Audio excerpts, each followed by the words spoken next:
want my baby to have your eyes. I'm going against my own advice. Should I do New York? I can't decide. Fashion week was more your thing than mine. I can't even lie, I'd rather stay inside. I can't do suit and tie.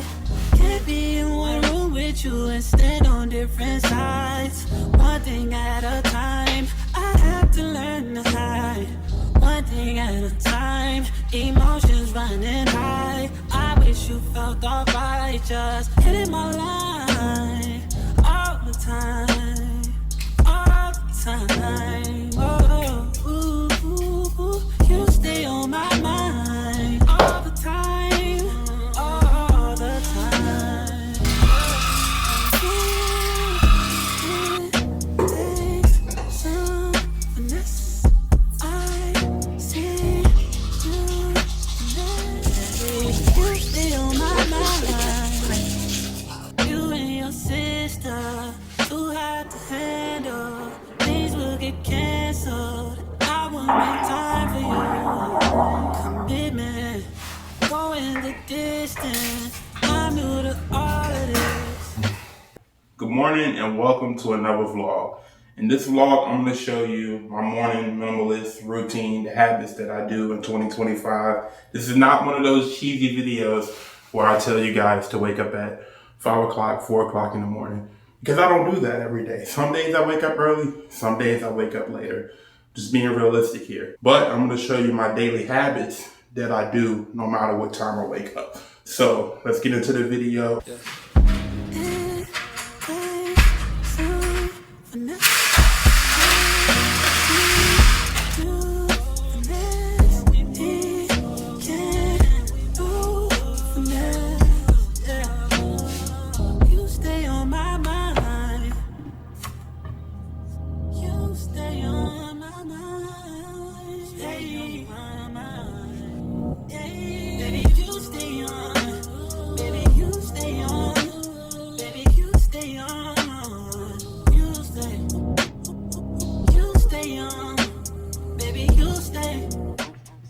Five-minute journal is a game changer. I'm not saying you have to be a journalist and write for the New York Times, but journaling really helps. It allows you to get your thoughts out of your head.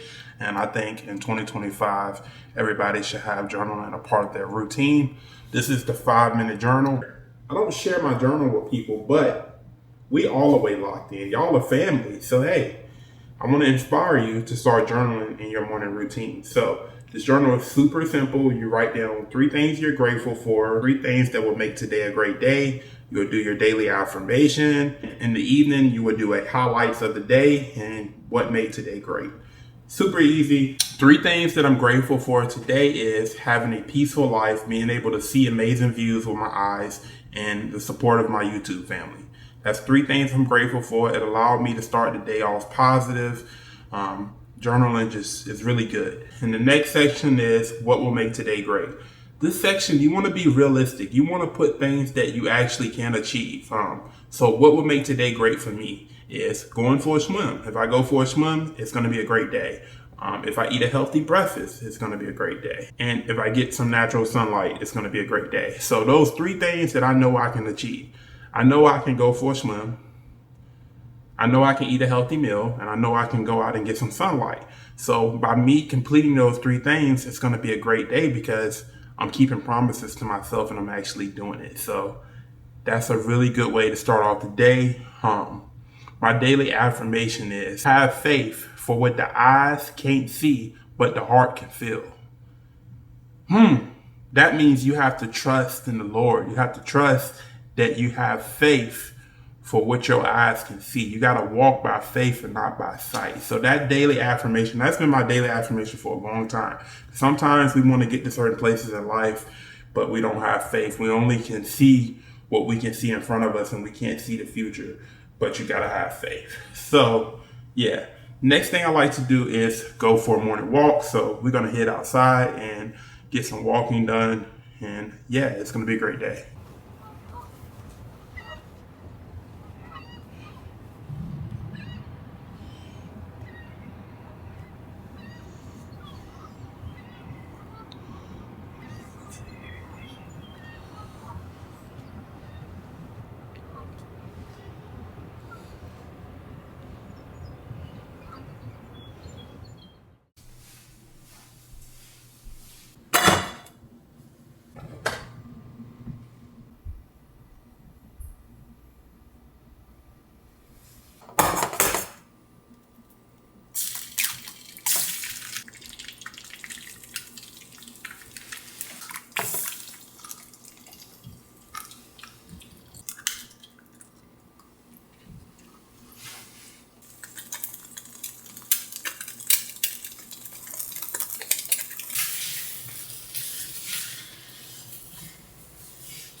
So breakfast is super simple. I like avocado toast and fried egg. I keep it simple. I found something that I like and I stick to it. When I get tired of this, I'll switch it up with like overnight oats. But for now, I love the avocado toast. So get a bite of that. Go ahead and get a bite of that. You can have a bite. Go ahead. Go ahead and get a bite of that. There you go. Get a bite of that. Lately, I've been on my matcha. I switch it up. Sometimes I like coffee. Sometimes I like matcha. Drop in the comments. Are you a matcha person or are you a coffee person? Or are you like myself and like both? I like both.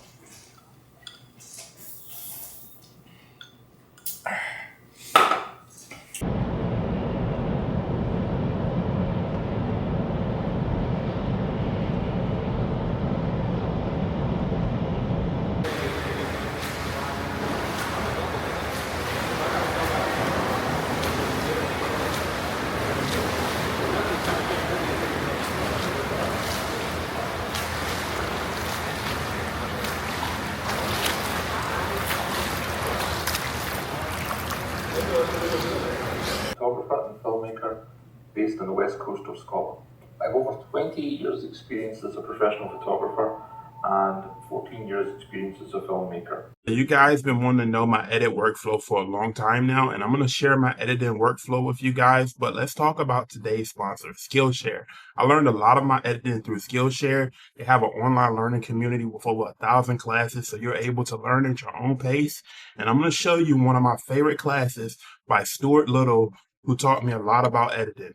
This class is designed to teach you everything you need to know about editing on LumaFusion using your phone or your iPad. It has 43 lessons and can be done in 3 hours. This class breaks everything down for beginners and professionals. It teaches you how to add clips, cut clips, color grade, do time lapse, everything you need to know to edit your video you will learn in this class, and I highly recommend it. The first 500 people to use the link in my description will receive a 30-day free trial of Skillshare. Get started today and elevate your creative habits. So I'm going to share my workflow with you when I'm editing on an iPad. I'm using LumaFusion. I love LumaFusion because I'm able to edit on the go. The iPad is a great tool. It's very powerful. Before I start any project, I always back up my footage from my SD card to my external hard drive. You never want to edit from your SD card. Your SD card can become corrupted and you just don't want to do it. What I like to do is I like to back up my footage from my SD card to my external hard drive. I also like to store a backup copy on the cloud, so you can use like Google Drive, or there's a lot of different cloud services that you can use to back up your footage. But that's the first thing I like to do. I also like to back up my footage at nighttime when I'm sleeping, so when I wake up the next day, I already have my footage ready to edit.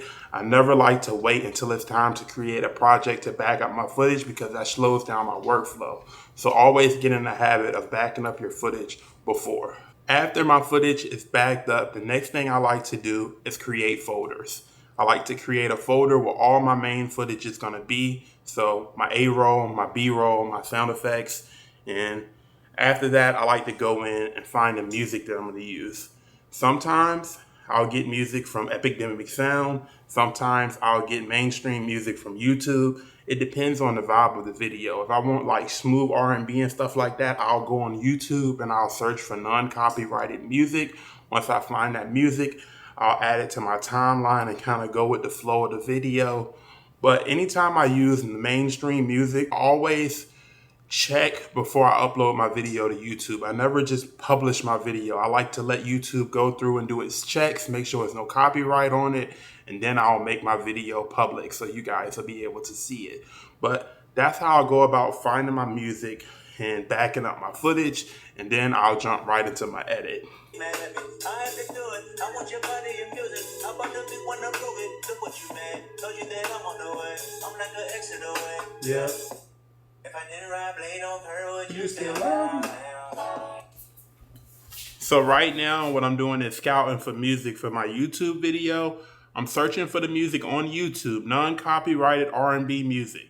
And one way you can tell if the music is not copyrighted is the beat has to be different. It has to be mashed up.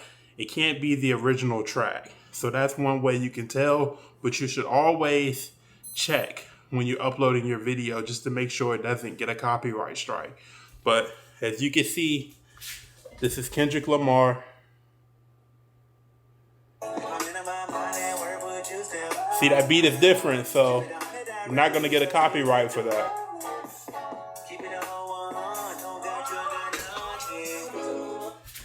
You do have places where you can buy mainstream music from, but a lot of it you can get for free, as long as it's mashed up. You can also mash it up yourself if you want to do that, but I just prefer to find it. It's already mashed up, and I'll add it to my YouTube videos.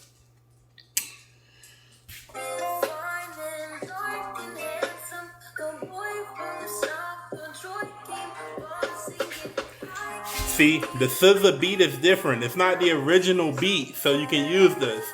So like, for example, when I put SZA on my vinyl, I'll use this song instead of the vinyl so I don't get a copyright. So that's just a way to manipulate music so you can use it. Another thing that I like to do is I love to use like epidemic sound, because sometimes I don't want to use mainstream music. I want to have a different feel to my video. Like when I get all my urban beats and stuff like that, I get that from epidemic sound. So it's all about finding out what works for your video and the vibe that you want to bring to the video. I'm not going to go through a whole editing tutorial in this video because Skillshare has plenty of classes that will teach you everything you need to know. But I will give you 3 tips. 1, prioritize sound design. Find good music, set the vibe for your video. What I like to do for mainstream music, I like to go on YouTube and search for it and find something I like. I also like to use epidemic sound. A great feature they have is you can copy and paste a song that you like and it'll find something similar for you. I also have a playlist that you can use.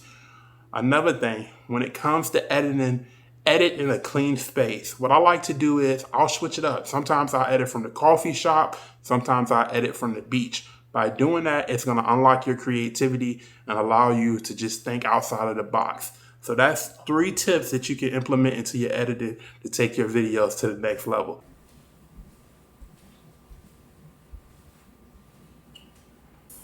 At nighttime is a requirement. I gotta play at least one vinyl album.